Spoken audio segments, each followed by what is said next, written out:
అనంతపురం పెనుకొండలో శివ దీక్షలో ఉన్న వ్యక్తిపై దాడి ఉద్రిక్తతలకు దారితీసింది. బలిజే శ్రీనివాస్ అనే వ్యక్తి శివమాలధారంలో ఉన్నాడని చూడకుండా దాదు ఖలందర్ అనే వ్యక్తి నోటికొచ్చినట్లు దూషించాడని, కొట్టాడని ఆరోపిస్తూ పెనుకొండలో కొందరు ఆందోళనకు దిగారు. ఆటో నడుపుకుంటూ జీవనం సాగిస్తున్న ఒక స్వామిని ఇలా కొడతారా అంటూ హిందూ సంఘాలు భగ్గుమన్నాయి. వెంటనే అతడికి క్షమాపణ చెప్పాలని భారీ ధర్నా నిర్వహించారు. పెద్ద సంఖ్యలో హిందువులు పెనుకొండలోని జంక్షన్ వద్దకు చేరుకోవడంతో ఉద్రిక్త వాతావరణం నెలకొంది.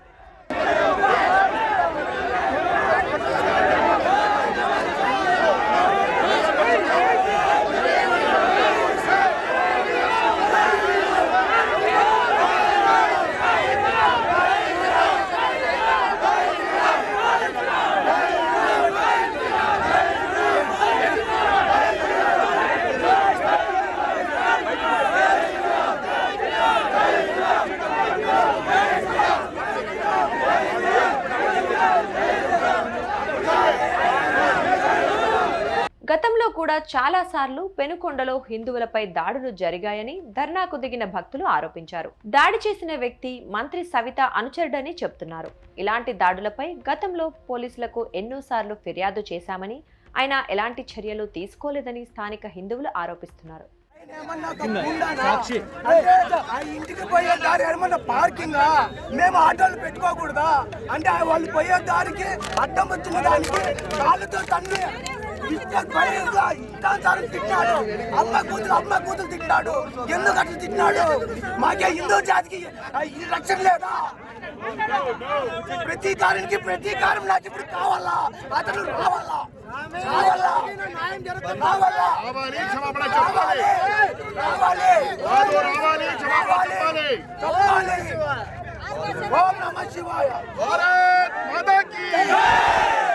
హిందువులపైన దాడులు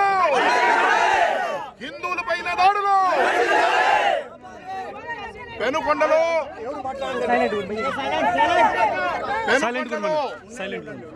ట్యాంక్ సర్కిల్ ముందర మన స్వామి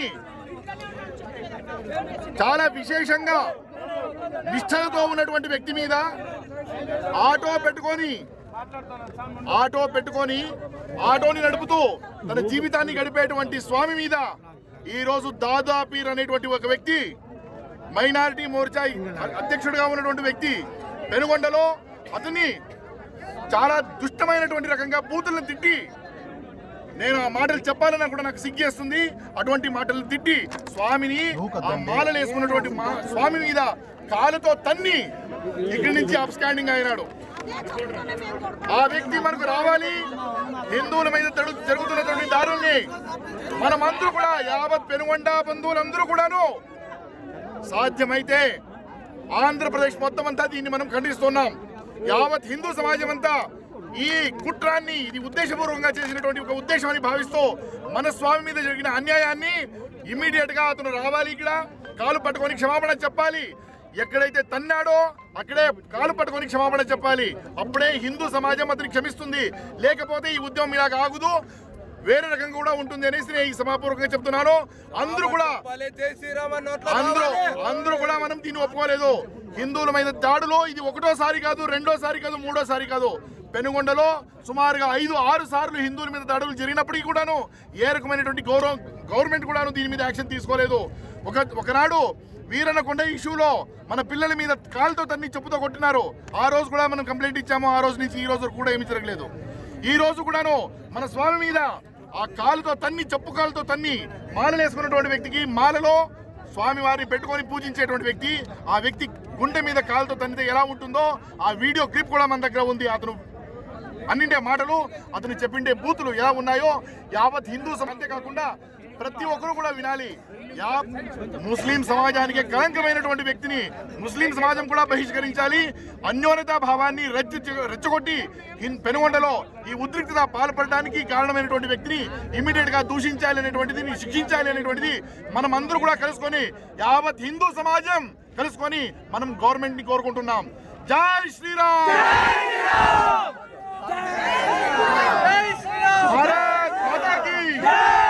भारत माता की वंदे वंदे हिंदुलपैन दाडुलु దాడులు